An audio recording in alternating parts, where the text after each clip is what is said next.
A peaceful day in Gotham City Park is interrupted by Mr. Freeze, who starts freezing civilians. Taking aim at the people attempting to escape his rampage, a projectile hits his cold gun, saving the fleeing civilians.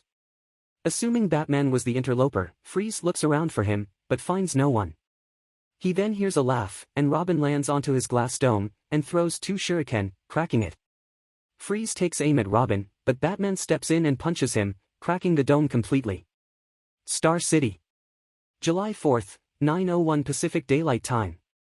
Green Arrow and Speedy shoot arrows upon Icicle Jr. Icicle Jr. is causing havoc on the Star City suspension bridge, flipping and overturning cars with his cryokinetic powers. As he laughs maniacally, several arrows explode around him, and he looks to the top of the bridge to see Green Arrow and Speedy taking aim. Speedy shoots a trick arrow which knocks Jr. out. Green Arrow jokes that Jr. had a glass jaw. Speedy dismisses the joke and exclaims that today's the day. Pearl Harbor. July 4th, 6:02 Hawaii Standard Time. Aqualad fights Killer Frost at Pearl Harbor. Aquaman and Aqualad are fighting Killer Frost on a battleship.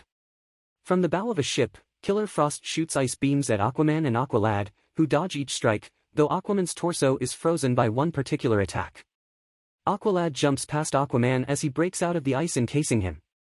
Aquaman is questioning Aqualad on whether he is excited about the day's events, when his apprentice responds that he's more focused on the matter at hand. Aqualad dodges more attacks from Killer Frost, and then uses his water bearers to knock her out with a ball of ice. He then admits his excitement, as today's the day. Central City. July 4th, 11:03 Central Daylight Time. Captain Cold is subdued by Flash and Kid Flash. Flash and Kid Flash are attempting to prevent Captain Cold from robbing a gem depository. Cold is shooting at them with his cold gun, as the 2 speedsters run circles around him.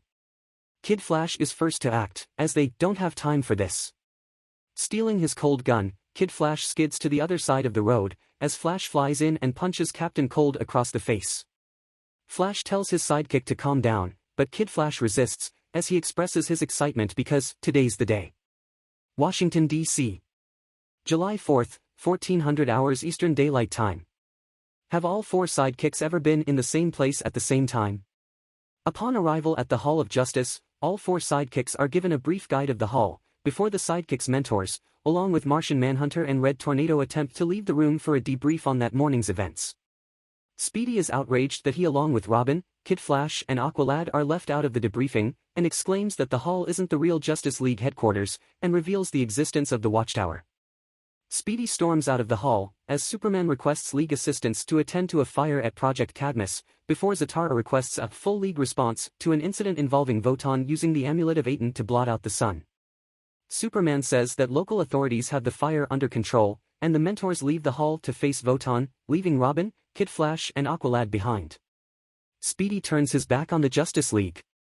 Angered, or in Aqualad's case, disappointed that their mentors did not trust them with information regarding the existence of the Watchtower, Robin suggests they investigate Project Cadmus, and to solve their case before they do. All 3 sidekicks agree, and they leave for Cadmus.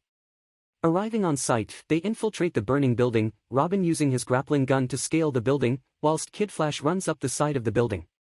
Aqualad uses his water bearers to save 2 scientists in the process of climbing into the building. Aqualad uses hydrokinesis to enter the Cadmus building. Whilst inside the top floor, Aqualad spots a horn silhouette inside an elevator. Kid Flash questions why the elevators haven't been locked down, whilst Robin discovers it is in fact a high-speed express elevator, leading to a shaft that drops at least 20 floors below the ground surface. Robin uses his grappler to lower himself, but soon reaches the end of his rope, so the trio is forced to stop their descent at sublevel 26, where they discover a group of G-Trolls marching through the corridors. Meanwhile, in his lab, Dr. Desmond is working on something called Project Blockbuster when Guardian, Chief of Security at Cadmus, reports that sublevel 26 has been breached. Desmond assures him that Cadmus is the most secure facility in DC, but tells him to take a squad to investigate, nevertheless. XX steps in and suggests Guardian to leave his own G-Genome behind, professing concern for the creature's safety should violence break out. Guardian concurs, but Desmond doesn't, and via his own G-Genome he compels Guardian to agree with him. Continuing to explore Cadmus, the sidekicks discover more genomorphs being used to power Project Cadmus, as that Cadmus isn't on the electrical grid. After Robin downloads information onto his holographic computer, Guardian finds the trio, and briefly questions them on why they are there. But before he starts to question their findings, his G-Gnome uses its telepathy to compel Guardian to command the squad of G-Elves to attack the sidekicks. Robin immediately creates a smoke screen to hide Aqualad, Kid Flash and himself from the attackers. A fight ensues, which ends abruptly as Robin manages to hack into the elevator system, open the doors, and get inside safely along with Aqualad and Kid Flash. Robin, Aqualad, and Kid Flash discover Superboy. Robin sends them even deeper into the fortress and, after a brief skirmish with XX, they're able to find Cadmus's secret weapon, Project KR, Superman's clone. They lock themselves inside and decide it's time to contact the League, but they are in too deep to have a signal. Outside, Guardian and Dr. Spence are trying to open the door.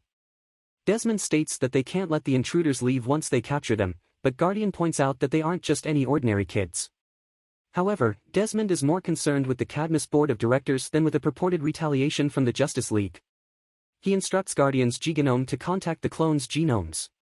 Inside Project KR, just as the trio decides to release the clone, his G-Gnomes take control of his mind and he attacks the trio. Although he is pitched against 3 well-trained sidekicks, the clone has no trouble defeating all 3 of them, and he leaves them unconscious. He proceeds to pry open the door and Desmond, upon seeing the 3 sidekicks lying on the ground, praises the clone.